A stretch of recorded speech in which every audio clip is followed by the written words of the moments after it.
साल 2020-21 का आम बजट, जो कि इस बार पेपरलेस बजट भी था। सारी निगाहें वित्त मंत्री निर्मला सीतारमण के इस बार टैबलेट वाले बजट पिटारे पर टिकी थी। लोगों को इससे कुछ सामान्य, कुछ बेहतर और कुछ अच्छी छूट की उम्मीद थी। लेकिन जैसे जैसे निर्मला सीतारमण ने सदन के पटल पर बजट वाला अपना पिटारा खोलना शुरू किया, शेयर बाजार की हरी लकीर धीरे धीरे ऊपर चढ़ती चली गई। वित्त मंत्री के बजट भाषण के समाप्त होते होते बाजार में बड़ी उछाल देखने को मिली। इस बजट के बाद शेयर बाजार झूम उठा।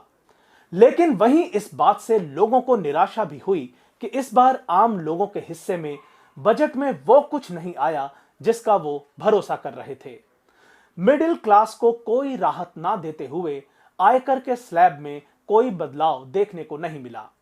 काफी समय से इस बजट से उम्मीद की जा रही थी कि इसमें धारा 80C के तहत छूट की सीमा बढ़ सकती है और साथ ही 2.5 लाख रुपए तक की कमाई पर मिलने वाली छूट के भी बढ़ने की उम्मीद थी।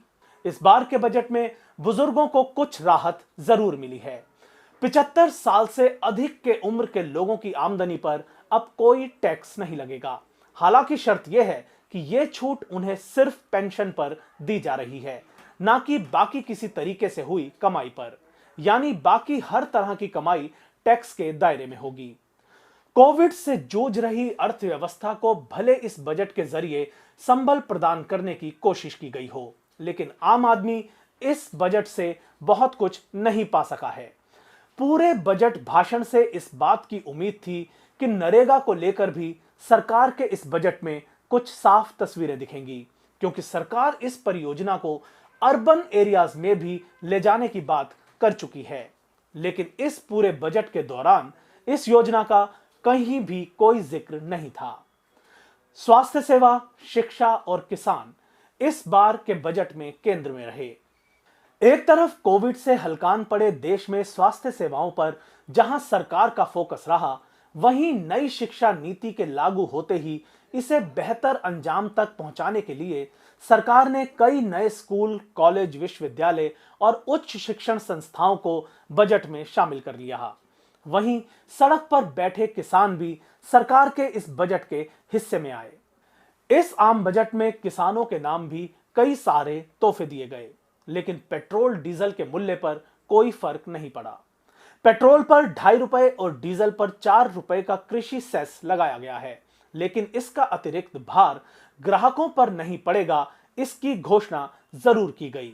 वहीं इस बात की भी घोषणा हुई है कि अगली जनगणना पूरे देश में डिजिटल तरीके से कराई जाएगी। बजट में शिक्षा के लिए वित्त मंत्री ने कई घोषणाएं की।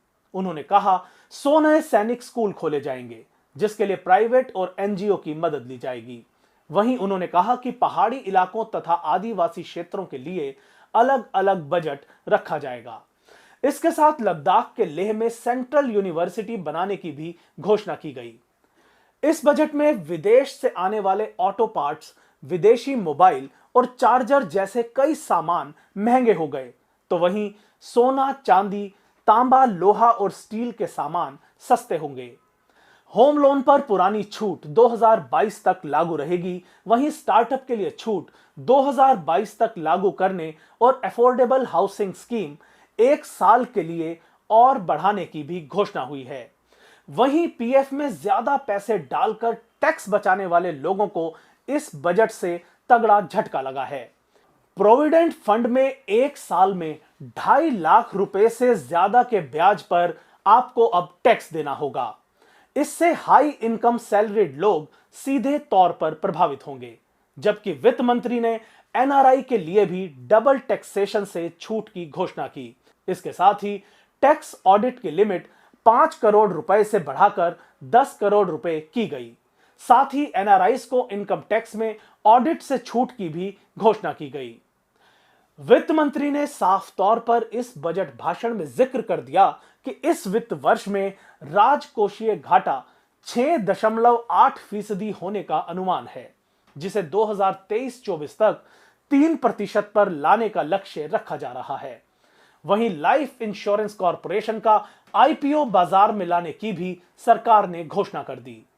इस बार के बजट में सबसे अधिक फायदे में रहा हेल्थ सेक्टर। जिसे इस बजट में 2.38 लाख करोड़ रुपए का बजट आवंटित किया गया।